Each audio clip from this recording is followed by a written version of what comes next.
Bom dia, bom dia. Mais uma quarta-feira, mais um dia, com a graça de Deus, nós podemos estar aqui com os nossos grãozinhos no caminho de hoje, a nossa leitura do Evangelho segundo o Espiritismo e do Livro dos Espíritos. O Evangelho trazendo para a gente hoje o capítulo 17, Sede Perfeitos, parábola do semeador. Naquele mesmo dia, Jesus, tendo saído de casa, sentou-se perto do mar e se reuniu ao seu redor uma grande multidão de povo. Por isso, ele subiu num barco onde se sentou, todo o povo estando na margem. E lhes disse muitas coisas por parábolas, falando-lhes desta maneira: Aquele que semeia saiu a semear, e enquanto semeava, uma parte da semente caiu ao longo do caminho, e vindo os pássaros do céu a comeram. Outra caiu nos lugares pedregosos, onde não havia muita terra, e logo nasceu, porque a terra onde estava não tinha profundidade. Mas o sol, tendo-se erguido, em seguida a queimou, e como não tinha raízes, secou. Outra caiu nos espinheiros, e os espinhos, vindo a crescer, a sufocaram. Outra, enfim, caiu na boa terra, e deu frutos, alguns grãos rendendo 100 por um, outros 60 e outros 30. Que ouça aquele que tem ouvidos para ouvir. Escutai, pois, vós outros, a parábola do semeador. Todo aquele que escuta a palavra do reino e não lhe dá atenção, o espírito maligno vem e arrebata o que havia sido semeado em seu coração. É aquele que recebeu a semente ao longo do caminho. Aquele que recebeu a semente no meio das pedras é o que escuta a palavra e que a recebe na hora mesmo com alegria, mas ele não tem em si raízes, não está senão por um tempo, e quando sobrevêm os obstáculos e as perseguições por causa da palavra, a toma logo como um objeto de escândalo e de queda. Aquele que recebe a semente entre os espinhos é o que ouve a palavra, mas em seguida os cuidados deste mundo e a ilusão das riquezas sufocam em si essa palavra e a tornam infrutífera. Mas aquele que recebe a semente numa boa terra é aquele que escuta a palavra, que lhe presta atenção e que dá fruto e rende 100 ou 60 ou 30 por um. A parábola da semente representa perfeitamente as diferenças que existem na maneira de aproveitar os ensinamentos do Evangelho. Quantas pessoas há com efeito para as quais eles não são senão a letra morta, que semelhante à semente caída sobre a rocha, não produzem nenhum fruto. Ela encontra uma aplicação não menos justa nas diferentes categorias de espíritas.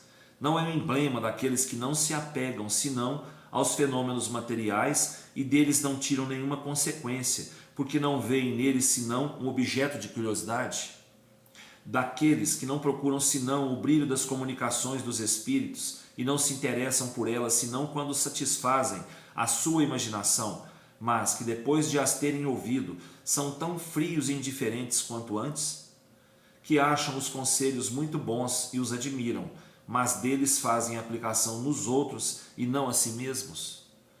Dos que, enfim, para quem essas instruções são como a semente caída na boa terra e produzem frutos. Muito bem, nós aqui temos que analisar, pensar um pouquinho que tipo de semente nós estamos sendo, qual o fruto que nós queremos produzir com a semente que nós somos, qual o fruto que nós iremos dar, né? O quanto nós iremos produzir com a nossa semente, né? Com o que nós adubamos, que nós cultivamos em nossos corações. Nós queremos somente manifestar, né, a nossa vontade, manifestar a nossa alegria momentânea e esquecer de que nós temos responsabilidade sobre tudo que nós fazemos. É difícil a gente dar o primeiro passo. É difícil, a gente tem medo de dar o primeiro passo, principalmente quando você vai fazer uma coisa boa. Você tem medo de errar ao dar o primeiro passo. Eu vou começar errado, eu vou fazer uma coisa boa, eu quero fazer uma coisa boa, eu quero fazer uma obra de caridade, mas para me dar o primeiro passo eu tenho dificuldade. Aí vai a nossa fé que vai tomar conta. Nossa fé que vai nos orientar em como nós vamos fazer. Mas para que nós façamos qualquer coisa, qualquer obra, nós temos que ter dentro da gente uma semente cultivada. Aí vai depender que tipo de semente que nós estamos cultivando, né? Como que nós estamos cuidando da semente que carregamos dentro da gente. Nós seremos a semente que caiu nas pedras, nós seremos as sementes que caiu ao longo do caminho e os pássaros vieram e comeram. Nós seremos as sementes que caiu num terreno arenoso, num terreno pedregoso, num terreno ruim. Vai depender, pessoal. O terreno, eu vou falar para vocês que não vai importar muito, porque o terreno somos nós. Vai depender muito de como nós vamos cuidar da semente que a gente recebeu. O terreno aqui vai ter que ser cultivado para cuidar dessa semente. Então nós temos que cuidar muito em amar, em dar oportunidades e nos entregar realmente ao trabalho de reproduzir, de frutificar essa semente que nós recebemos. Vamos lá, é difícil? Basta dar o primeiro passo que a gente vai conseguir no caminho, né? Com certeza. O Livro dos Espíritos hoje traz para a gente a questão 212, no capítulo 4 ainda, pluralidade das existências. Nas crianças em que os corpos estão ligados e que têm certos órgãos em comum, existem dois espíritos, melhor dizendo, duas almas? Sim, mas sua semelhança frequentemente faz com que pareçam apenas um aos vossos olhos. Os corpos ligados, né?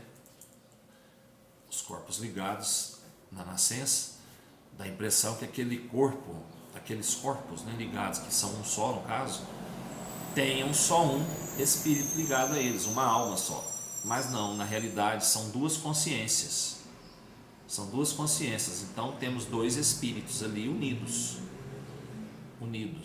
Se esses irmãos passarem pelo processo cirúrgico da separação, cada um deles continuará com o seu, né? Cada espírito com o seu corpo, tá certo? Então são dois, sempre são dois, nunca um espírito só animará dois corpos, tá bom? Mesmo que esses dois corpos estejam unidos, né? Pelo processo natural que acontece com algumas gestações. Então é isso aí que eu tinha para falar para vocês hoje. Cada um aproveite da melhor maneira possível, busque para si alguma coisa de útil nessas palavras, me perdoem por alguma coisa que eu possa ter dito erroneamente, e que Jesus nos abençoe, nos proteja, nos dê uma ótima quarta-feira, com muita luz, muita paz, muita saúde, muito trabalho, né? Muito amor no coração. Fiquem com Deus e até amanhã, se Deus quiser, e eu tenho certeza que Ele quer. Beijo do coração, pessoal.